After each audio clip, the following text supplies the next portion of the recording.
Friends नमस्कार। और सबसे पहले आप सभी को दिल से क्रिसमस डे की ढेर सारी बधाइयाँ और एक बार फिर से हमारे यूट्यूब चैनल आर्टिकल 32 में वेलकम है। तो फ्रेंड्स आज के लीगल वीडियो के सेगमेंट में हम सिविल प्रोसीजर कोड 1908 के एक बहुत ही महत्वपूर्ण लीगल टॉपिक को डिस्कस करने वाले हैं। आज हम order order 9 rule 6 of CPC discuss करने वाले हैं, जिसका कि न्यायालय में बहुत ही ज़्यादा यूज़ होता है। प्रैक्टिकल आस्पेक्ट होने के कारण इस ऑर्डर और रूल को हम डिस्कस करने जा रहे हैं, क्योंकि आप यदि सिविल की प्रैक्टिस करेंगे या फैमिली कोर्ट में प्रैक्टिस करेंगे तो बहुत ही ज़्यादा इसका यूज़ देखने को मिलता है। तो क्यों अलग से मैंने फैमिली कोर्ट बोला कि क्रिमिनल जो एडवोकेट्स होते हैं वो फैमिली मैटर्स भी ज़्यादातर देख लेते हैं, क्योंकि फैमिली मैटर्स इतना ज़्यादा कठिन नहीं होता है, तो वो संग में वो देख लेते हैं और सबसे ज़्यादा मैटर इन्हीं चीज़ों के आते हैं। तो यहाँ पर सिविल का एडवोकेट और क्रिमिनल का एडवोकेट दोनों ही इन चीज़ों को हैंडल ज़्यादातर करते हैं।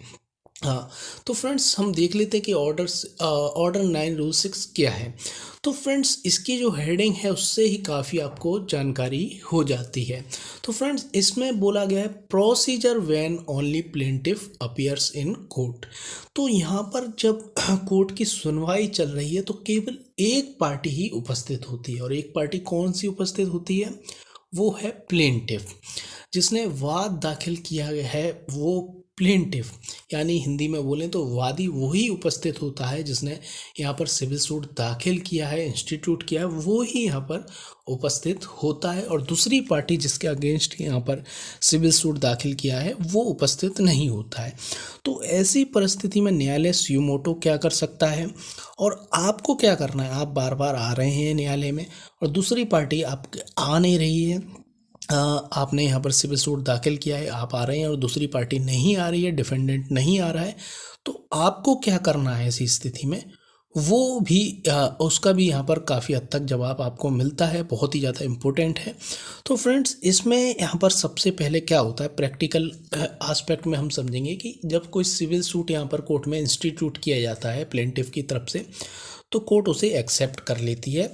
और प्लेंटिफ को क्या करना होता है, डिफेंडेंट्स हैं या जो भी एक डिफेंडेंट है, काफ़ी डिफेंडेंट्स हैं, उन सभी को समन भेजना पड़ता है। तो यहाँ पर समन भेजना पड़ता है, तुरंत इंस्टीट्यूट करके यहाँ पर समन उसे भेजना पड़ता है।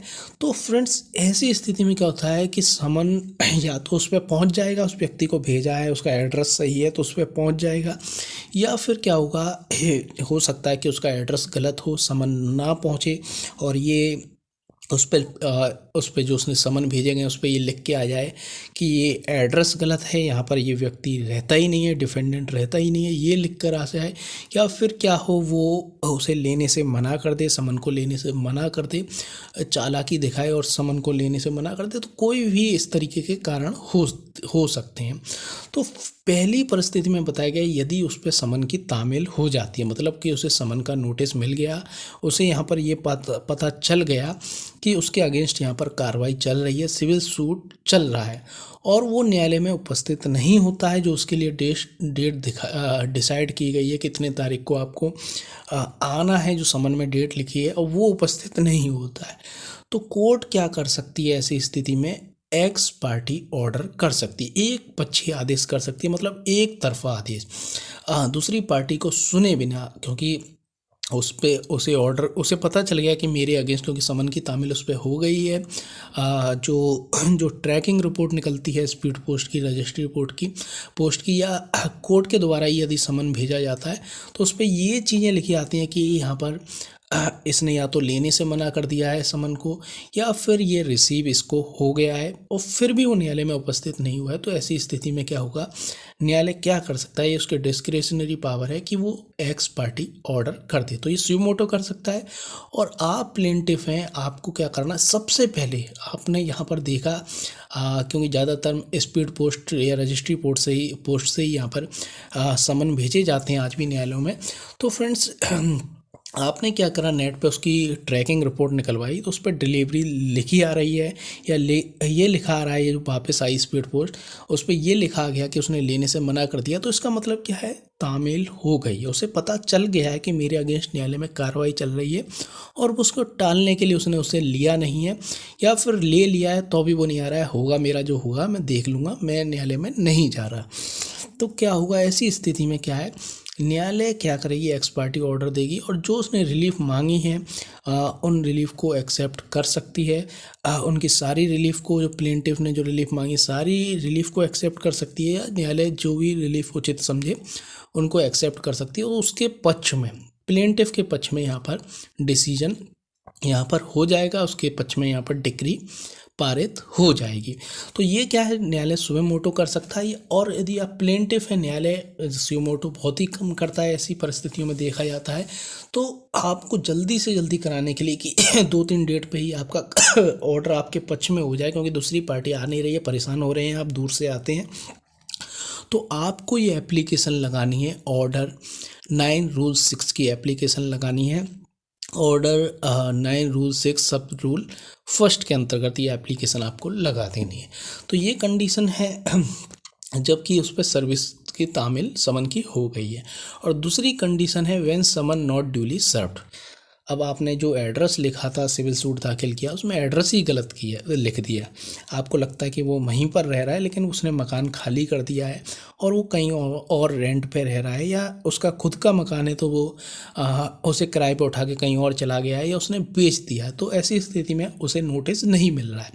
तो ये नेचुरल जस्टिस के खिलाफ होगा कि उसे पता ही नहीं चल रहा है, आपने समन भेजा और उसके अगेंस्ट कार्रवाई कर दी जाए। तो व्यक्ति को सुना जाना जरूरी है। तो ऐसी परिस्थिति में जब आप समन भेजते हैं गलत एड्रेस पर, तो उस पर क्या लिखा आता है कि व्यक्ति यहाँ पर रिसाइड नहीं करता है, यहाँ पर अब नहीं रहता है, ये लिखाएगा कि एड्रेस गलत है, यहाँ पर ये नहीं रहता है, ये लिखाएगा। तो इसका मतलब है कि समन की तामील नहीं हुई है, service of someone is not done, service of someone is not done, तामील समन की नहीं हुई है। तो ऐसी परिस्थिति में क्या करेगी, न्यायालय आदेश देगी कि दोबारा समन भेजें और सही एड्रेस पे समन भेजें। सही एड्रेस पे समन भेजें तो आपको सही एड्रेस पता करना है, उसके लिए आपको रिक्वेस्ट करनी है अमेंडमेंट की कि ये एड्रेस यहाँ पर सब्स्टिट्यूट कर दिया जाए, और आपको दोबारा सही एड्रेस पर समन की तामील करानी है। हाँ, फिर हम दोबारा कराते हैं तो वो न्यायालय में उपस्थित हो जाएगा। फिर भी उपस्थित नहीं हो रहा है तो पुराना ही जो हमने कंडीशन बताई थी कि उसे नोटिस होने के बाद भी, उसे जानकारी होने के बाद भी उपस्थित नहीं होता है, तो एक्स पार्टी की फिर से प्रेयर की जा सकती है। तो फ्रेंड्स, फिर दोबारा वही प्रोसीजर अप्लाई हो जाएगा। तो यदि यहाँ पर सर्विस ऑफ समन हो जाती है तो एक्स पार्टी की कार्रवाई की जा सकती है, और सर्विस ऑफ समन नहीं होती है तो दोबारा यहाँ पर सर्विस ऑफ समन कराने की कोशिश की जाएगी कि सही एड्रेस का पता किया जाए। और सही एड्रेस भी यहाँ पर ऐसे पता नहीं चल रहा है तो पब्लिकेशन इन डेली न्यूज़पेपर, तो डेली न्यूज़पेपर है जो दैनिक न्यूज़पेपर है, उसमें यहाँ पर प्रकाशन करा दिया जाए, जिससे वो कहीं भी रह रहा है तो उससे यहाँ पर उसके पास ये खबर पहुँच जाए। तो डेली न्यूज़पेपर में प्रकाशन कराया जाता है, जिससे प्रकाशन के बाद सर्विस ऑफ समन की तामील मान ली जाती है। तो ये है प्रोसीजर। इसके बाद क्या कंडीशन है, जो सी कंडीशन है वो हम देख लेते हैं। When summon served but not in due time, service of summon तो हो गई, व्यक्ति को समन तो मिल गया लेकिन टाइम पर नहीं मिला, लेट हो गया। उसने क्या करा, जो व्यक्ति ने जो समन प्लेंटिफ को भेजना था उसे टाइम पर नहीं भेजा, विद इन जो लीगल टाइम प्रोवाइड कराया गया उस टाइम पे नहीं भेजा, उसने लेट भेजा, या फिर किसी और कारण से लेट हो गया, और लेट यहाँ पर मिला यहाँ पर डिफेंडेंट के पास, यहाँ पर देर से समन की तामील हुई। तो क्या करेगा न्यायालय, यहाँ पर क्या कर सकता है, जब उसे पता चलता है कि समन की तामील इसे लेट हुई है तो वो क्या कर सकता है, यहाँ पर डेट थी, the court shall postpone the hearing, तो जिस दिन सुनवाई थी उसको पोस्टपोन कर देगा अगली डेट के लिए, और ऐसी डेट देगा कि जिससे कि वो अपना रिटन स्टेटमेंट, अपना जवाब आराम से दाखिल कर दे, तैयारी करके अपनी जो भी डिफेंस है ढंग से तैयारी कर सके। 4-5 दिन का अच्छा खासा टाइम दे देगा कोर्ट उसे, जिसमें कि वो अच्छी तरीके से अपना प्रिपेयर कर ले, अपना डिफेंस तैयार कर ले। तो ये बताया गया। और सब रूल 2 में ये बताया गया है जो लास्ट है इसमें, where it is owing to the plaintiff's default that the summon was not duly served and was not served in the sufficient, and the court shall order the plaintiff to pay the cost occasioned by the postpone। तो यहाँ पर क्या rule है कि आपने civil suit दाखिल किया, उसके बाद आपको तुरंत समन यहाँ पर भेज देनी चाहिए। जो लीगल टाइम यहाँ पर बताया गया वो आपको उतने टाइम के भीतर आपको समन दूसरी पार्टी को भेज देनी चाहिए। और आपने सिविल सूट दाखिल करने के 30 दिनों के भीतर भी आपने समन नहीं भेजे डिफेंडेंट को, तो समन नहीं भेजे, आपने बाद में भेजे, तो आपकी वजह से यहाँ पर देर में समन की तामील हुई है।